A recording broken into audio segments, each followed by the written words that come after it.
사시사철 푸르른 야자수처럼 갈보리 십자가의 뜨거운 사랑 전하자 누려보자 예수의 계절 하늘 뜻 이뤄가는 사명 공동체.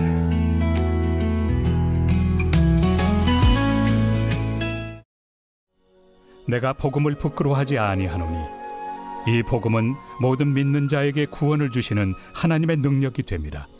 먼저는 유대인에게요 그리고 헬라인에게로다. 복음에는 하나님의 의가 나타나서 믿음으로 믿음에 이르게 하나니 기록된 바 오직 의인은 믿음으로 말미암아 살리라 함과 같으리라. 하나님의 진노가 불의로 진리를 막는 사람들의 모든 경건하지 않음과 불의에 대하여 하늘로부터 나타나나니 이는 하나님을 알만한 것이 그들 속에 보임이라. 하나님께서 이를 그들에게 보이셨느니라. 장세로부터 그의 보이지 아니하는 것들 곧 그의 영원하신 능력과 신성이 그가 만드신 만물에 분명히 보여 알려졌나니 그러므로 그들이 핑계하지 못할지니라. 하나님을 알되 하나님을 영화롭게도 아니하며 감사하지도 아니하고 오히려 그 생각이 허망하여지며 미련한 마음이 어두워졌나니 스스로 지혜 있다 하나 어리석게 되어 썩어지지 아니하는 하나님의 영광을 썩어질 사람과 새와 짐승과 기어다니는 동물 모양의 우상으로 바꾸었느니라. 그러므로 하나님께서 그들을 마음의 정욕대로 더러움에 내버려 두사 그들의 몸을 서로 욕되게 하게 하셨으니 이는 그들이 하나님의 진리를 거짓 것으로 바꾸어 피조물을 조물주보다 더 경배하고 섬김이라. 주는 곧 영원히 찬송할 이시로다. 아멘. 이 때문에 하나님께서 그들을 부끄러운 욕심에 내버려 두셨으니 곧 그들의 여자들도 순리대로 쓸 것을 바꾸어 영리로 쓰며 그와 같이 남자들도 순리대로 여자 쓰기를 버리고 서로 향하여 음욕이 부릴 듯하며 남자가 남자와 더불어 부끄러운 일을 행하여 그들의 그릇됨에 상당한 보응을 그들 자신이 받았느니라. 또한 그들이 마음에 하나님 두기를 싫어하며 하나님께서 그들을 그 상실한 마음대로 내버려 두사 합당하지 못한 일을 하게 하셨으니 곧 모든 불의, 추악, 탐욕, 악의가 가득한 자요 시기, 살인, 분쟁, 사기, 악독이 가득한 자요 수군수군하는 자요 비방하는 자요 하나님께서 미워하시는 자요 능욕하는 자요 교만한 자요 자랑하는 자요 악을 도모하는 자요 부모를 거역하는 자요 우매한 자요 배약하는 자요 무정한 자요 무자비한 자라. 그들이 이 같은 일을 행하는 자는 사형에 해당한다고 하나님께서 정하심을 알고도 자기들만 행할 뿐 아니라 또한 그런 일을 행하는 자들을 옳다 하느니라.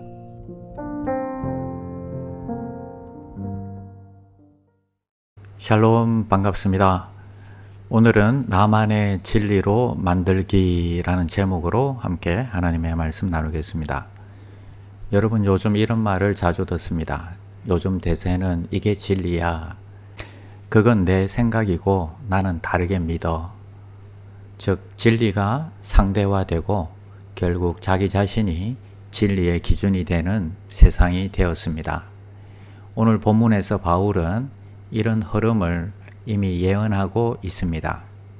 본문 25절을 보시면 하나님의 진리를 거짓 것으로 바꾸었다라는 표현이 나옵니다.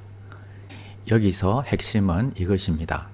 하나님의 진리를 부정하는 것으로 왜곡하고 자신이 원하는 것을 진리로 삼는 것입니다. 이게 바로 인간의 본성이라는 것입니다.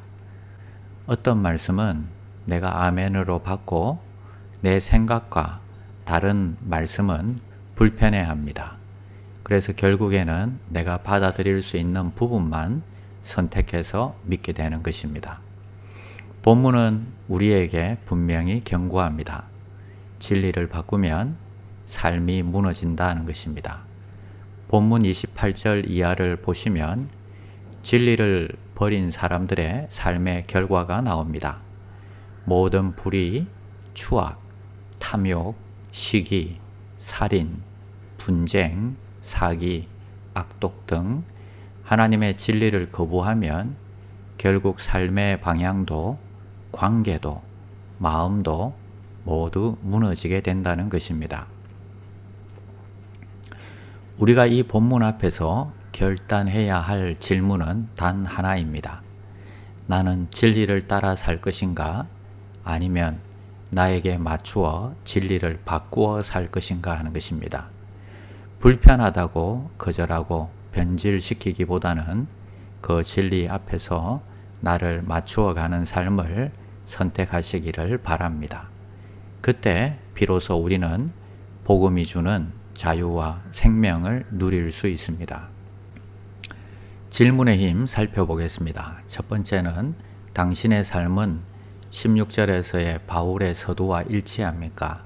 설명해 보세요. 로마서 1장 16절에서 바울은 이렇게 고백합니다.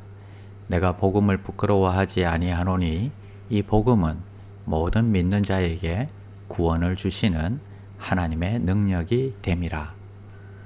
복음을 부끄러워하지 않는 이유는 왜냐하면 복음은 단지 정보나 종교 교리가 아니라 사람을 구원하는 하나님의 능력이기 때문입니다. 개인적으로 이 질문은 우리 모두가 정직하게 자신을 돌아보게 하는 영적인 거울과 같습니다. 나는 정말 복음을 부끄러워하지 않고 살아가고 있는가?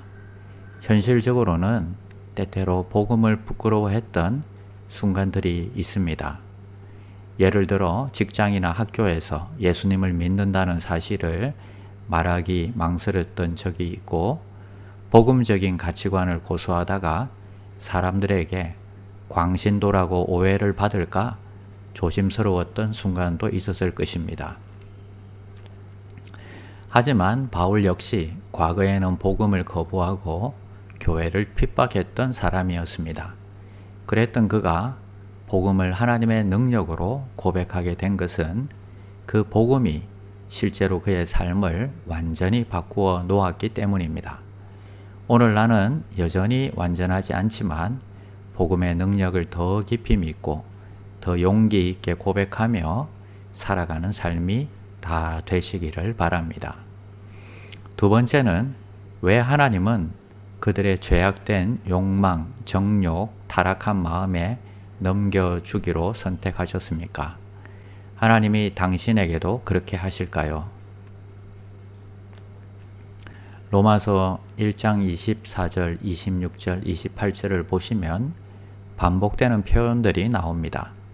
그러므로 하나님께서 그들을 마음의 정욕대로 더러움에 내버려 두사, 이 때문에 하나님께서 그들을 부끄러운 욕심에 내버려 두셨으니, 또한 그들이 마음에 하나님 두기를 싫어하며 하나님께서 그들의 상실한 마음대로 내버려 두사 라고 반복해서 말씀하십니다.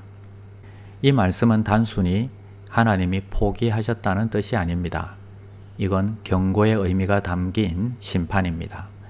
하나님은 인간이 고의적으로 진리를 거부하고 하나님을 인정하기를 끊임없이 거절할 때에 그들이 선택한 죄의 길로 그대로 내버려 두심으로써 그 죄의 파괴성과 또 허무함을 스스로 체험하게 두신다는 것입니다. 이것은 단순한 방임이 아니라 심판의 한 형태입니다. 하나님께서 인간을 넘겨주신다는 표현은 무관심해서가 아니라 강제로 복종시키는 사랑이 아니라 인간의 자유의지의 결과에 책임지게 하신다는 뜻입니다. 하나님이 우리에게도 그렇게 하실까요? 우리 안에도 혹시 내가 죄의 길을 갈 때에 하나님이 내버려 두실까 두려워하시는 분들이 있다면 이미 우리는 하나님을 두려워하고 그분의 뜻대로 살고 싶은 마음들이 있다는 증거입니다. 하나님이 사람을 죄 가운데 내버려 두실 때에는 그가 지속적으로 회개를 거절하고 하나님을 마음에 두기를 싫어하며 악을 선택하면서도 양심의 소리를 거부할 때입니다. 그러므로 지금 당신이 하나님의 뜻을 묻고 하나님과의 관계를 되돌리고 싶다면 그 자체가 하나님께서 여전히 당신을 붙들고 계시다는 증거입니다. 하나님은 죄를 선택한 인간을 내버려 두시는 분이지만 동시에 회개하는 자는 절대 외면하지 않으시는 분임을 믿고 주님 앞에 우리가 돌아가야 하겠습니다. 이 시간 다시 회개하고 주님 앞에서는 귀한 하루가 다 되시기를 바랍니다. 세 번째는 로마서 1장에 따르면 하나님은 당신의 사고방식이 어떻기를 원하시나요? 당신에게는 진리를 억압하는 어떠한 부분이 있나요? 로마서 1장 21절에서 22절은 이렇게 말합니다. 하나님을 알되 하나님으로 영화롭게도 아니하며 감사하지도 아니하고 오히려 그 생각이 허망하여지며 미련한 마음이 어두워졌나니 스스로 지혜 있다 하나 어리석게 되어 하나님을 알되 하나님으로 영화롭게도 아니하며 이 의미는 하나님을 하나님으로 인정하지 않고 하나님의 자리를 내가 차지하려는 마음입니다. 하나님을 높이지 않고 자기 자랑만 한다면 하나님을 영화롭게 하지 않는 삶입니다.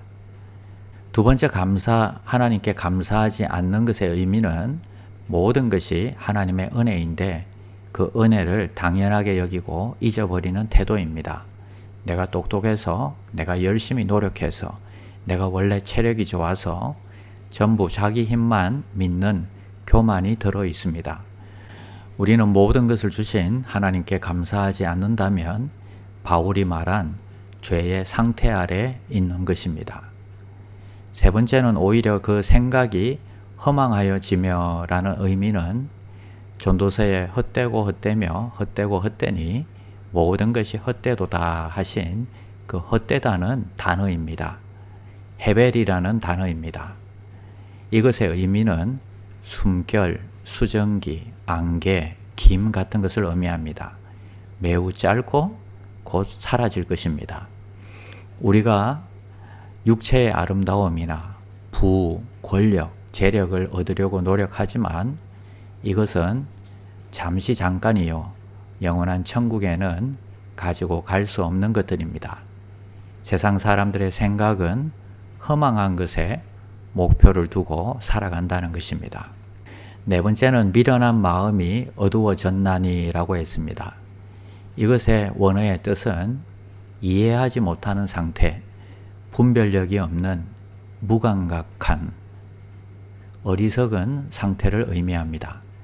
단순히 지능이 낮다는 뜻이 아니라 영적인 분별력이 없고 진리를 받아들이지 못하는 상태를 말합니다.